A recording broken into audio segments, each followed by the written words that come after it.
The sun was breaking through the clouds. The air smelled of rain that had just finished. Marie and Andrew got out of the house and walked leisurely to the car, discussing what the doctor would tell them at the consultation today. They got into the car and drove to the clinic. The doctor was waiting for them in the office, and he congratulated them with good test results, but he was disappointed that he could not find the cause of the couple's infertility either. Despite this and a lot of other examinations, the couple could not conceive.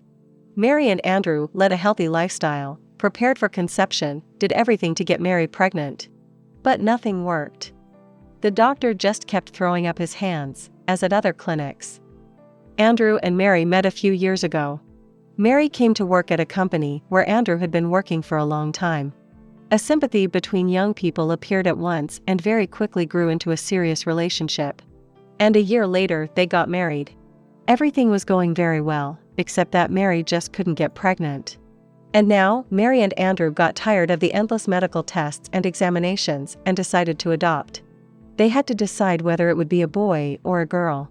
Mary wanted to adopt a girl, so she could braid her hair and buy her dresses, while Andrew, on the contrary, thought of a son. In the end, they decided to hear their hearts. Not a little time passed and spring came. Everything around was blooming and fragrant. Summer was ahead, and Mary and Andrew imagined how the three of them would spend the coming summer days together. Mary and Andrew chose a girl of about 3 years named Ellie. She was a nice and silent child. She was taken to the orphanage when the police found her at the railway station. How she got there alone was impossible to find out. The only thing the girl said was that her name was Ellie, and she was 2 years old. Nothing else could be found out about the girl. She was placed in an orphanage just when Mary and Andrew went looking for a foster child. That's how Ellie came into Mary and Andrew's family. Mary couldn't stop admiring her newfound daughter. Days stretched by days, they spent a lot of time together and got used to each other. One weekend they went to the park, where Ellie rode little ponies. They had a great time eating cotton candy and popcorn. Happy and tired, they came home. The next day, Mary woke up early and didn't feel well. Blaming it on the aftermath of yesterday's walk, she didn't pay any attention to it. But the next day it happened again, and Mary knew something was going on with her body. She was afraid to even think that this might be what she had dreamed of for so long. That same day she went to the pharmacy and bought some pregnancy tests. When she got home, the woman did the procedure without delay, and all the tests showed a positive result for pregnancy. Mary could not believe such happiness. Taking the phone in her hands, she immediately dialed her husband's number and told him that she had big news. In the evening, Andrew, as soon as he was free, immediately rushed home, where his loving wife and beloved daughter were waiting for him. Mary handed her husband a positive pregnancy test, and Andrew screamed with joy that it could not be. Both of them couldn't hold back tears of joy, and Ellie just laughed with delight. As time passed, Mary became even more fond of Ellie and loved her more than life itself. The girl quickly became accustomed to her new parents and immediately began calling them Mom and Dad. The young family couldn't believe their happiness. Everything was going very well, the pregnancy was going great, and the family was expecting a boy. One day Mary was at home doing household chores. Andrew was at work.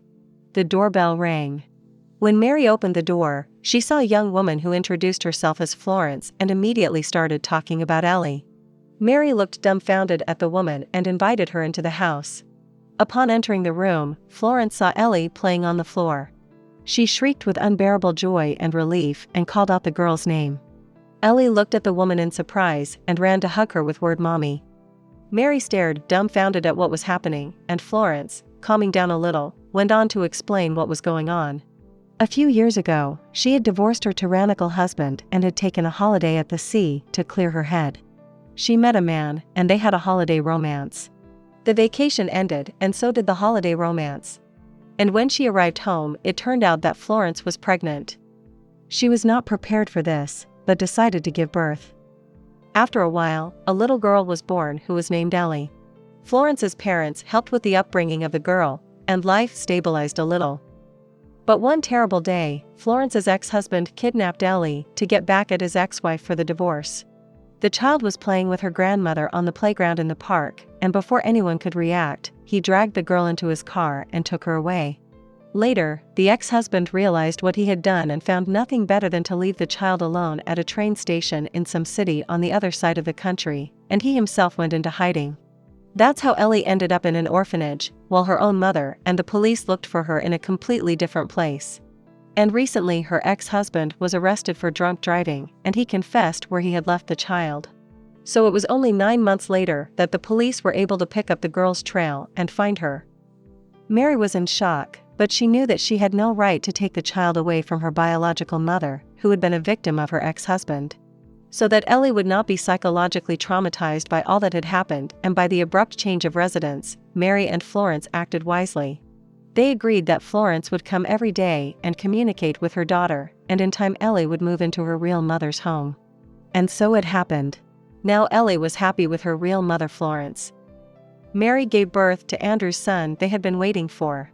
But the two families still continued to communicate and spend the holidays together, because now they were connected by many things.